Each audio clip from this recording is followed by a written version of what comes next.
दोस्तों इस वीडियो को बनाते हुए हमें बहुत दुख हो रही है कि आज भोजपुरी इंडस्ट्रीज के बहुत ही अच्छे गीतकार श्याम देहाती जी अब इस दुनिया में नहीं रहे।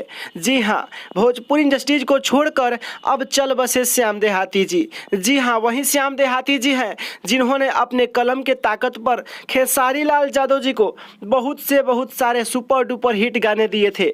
उसके बाद में पावर स्टार पवन सिंह जी को भी बहुत सारे सुपर डुपर हिट गाने लिख कर दिए थे।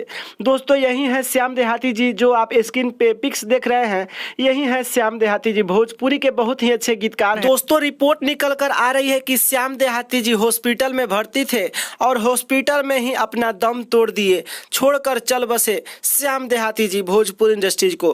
दोस्तों ऐसी जानकारी आ रही है कि कोरोना का बीमारी हो गया था श्याम देहाती जी को और आज जो है छोड़कर चल बसे।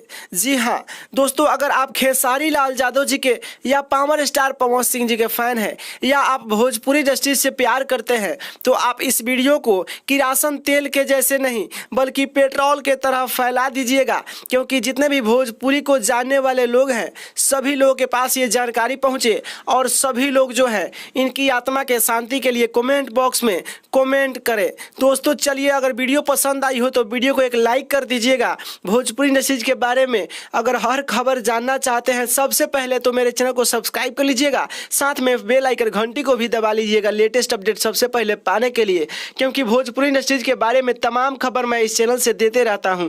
चलिए दोस्तों, अपना ख्याल रखिएगा, फिर मिलते हैं अगले वीडियो में, लेते हैं इजाजत। जय भोजपुरी, जय भोजपुरिया समाज। वीडियो देखने के लिए बहुत बहुत धन्यवाद दोस्तों।